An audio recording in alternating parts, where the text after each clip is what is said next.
Carlsbad Caverns National Park. Arrived. New Mexico is an ecologically and culturally diverse state, and it is a beautiful one at that. Our route bisects the state along its southern half, allowing us to visit two major national parks, the first being Carlsbad Caverns National Park. Like most of the top-tier national parks, this one requires paying an entrance fee. More specifically, to enter the caverns, one must secure tickets for the time slot. These can be purchased both online and at the visitor center. However, in busy times, they do sell out, and I strongly recommend purchasing them prior to making the long trek into the park and running the risk that you find out the time slot or the day that you wanted has now been sold out. The park's expanse is massive, well over 46,000 acres, and requires driving a winding 7-mile road from the entrance to the visitor center. While there are some hiking trails and signage along the road, we, like most people, go straight to the visitor center. It is through the visitor center where you gain access to Carlsbad Cavern from. We have visited and toured many caves, but everything about Carlsbad just seems more massive. The three-dimensional map before you provides some perspective at how huge the big room is. The building at the end of the map is the visitor center, and the clear tube is the elevator that descends the 750 feet into the cave. Lucas gives splunking a try. Yeah.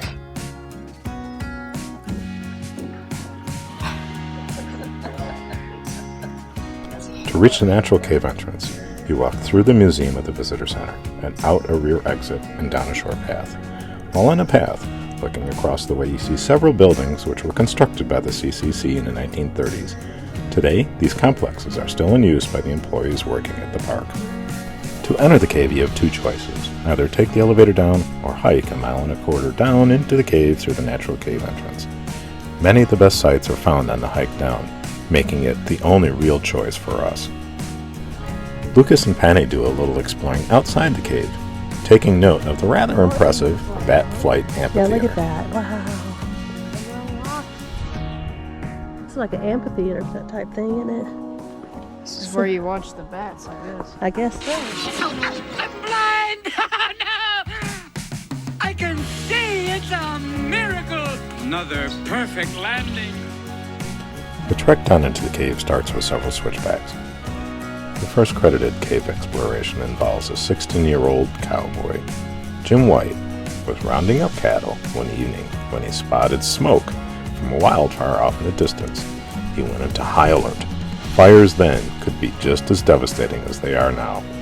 White rode closer to see what was happening. How big was it? Was it moving quickly? What direction was it burning? White rode to the fire so he could report back to the camp with the most accurate information possible. As he approached the cave, however, he realized that it wasn't smoke he was seeing. It was bats. Thousands upon thousands of Brazilian free-tailed bats. Leaning over the edge, we get a good look at the natural cave opening. It's huge. Man, we have got to get moving or we're never going to get there.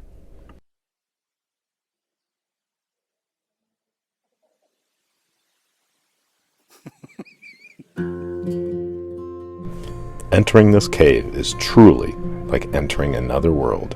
The darkness is all around, completely enveloping us. But slowly, our eyes begin to adapt, and we begin the process of discovering what is before us. What you're seeing now within the scene is closer to how we actually experience the conditions within the cave. I have suppressed some of the camera's ability to amplify and to capture light. I have done this in the hopes that you can observe conditions within the cave closer to what they actually are, and to get a greater sense of what we experienced.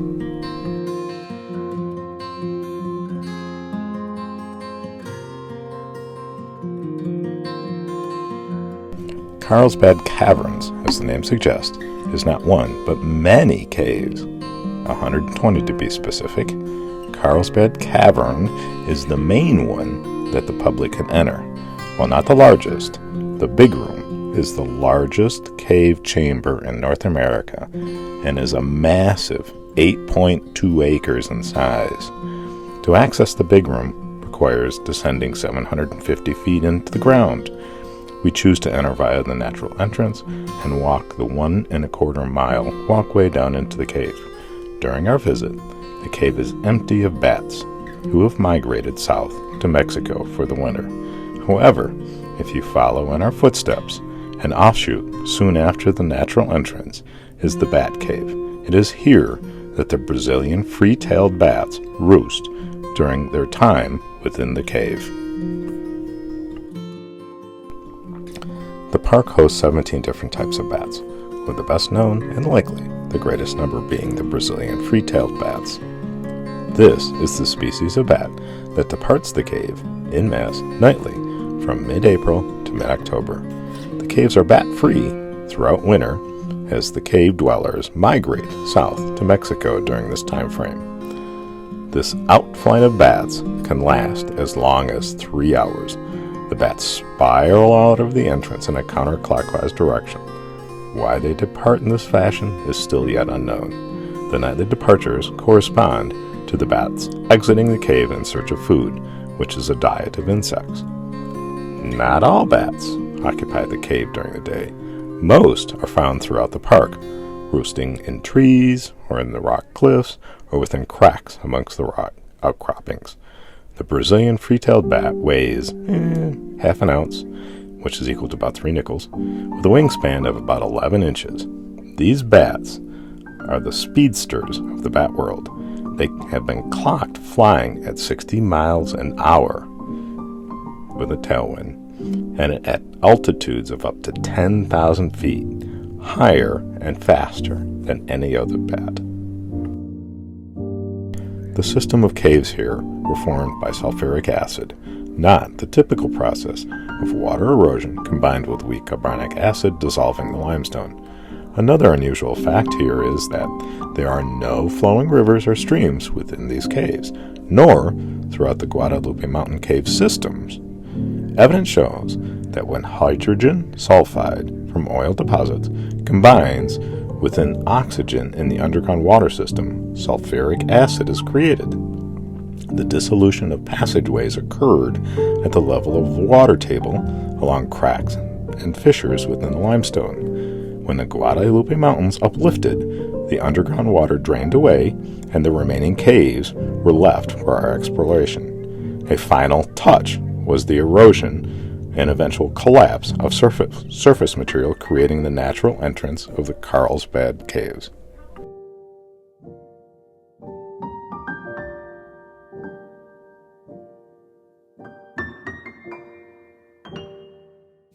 When selfies go wrong. It got you moving. How did it do that? Because my eyes. Look. How did that look? How did that happen?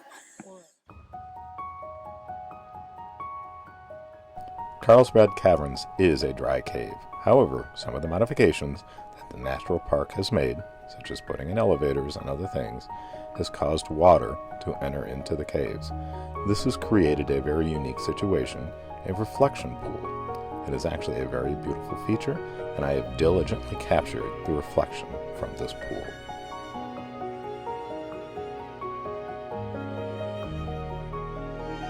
What you see before you is the big room, and it is massive.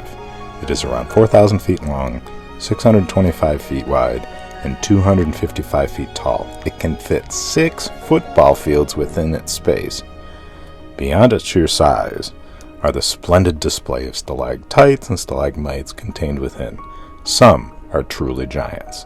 One section, in fact, is called the Hall of Giants, as the formation in this area are truly gigantic. In addition to these structures, you'll also find columns extending from ceiling to floor, soda straws, which are the hollow tubes, and my favorite, draperies, which are the wavy sheet-like complexes extending down the walls.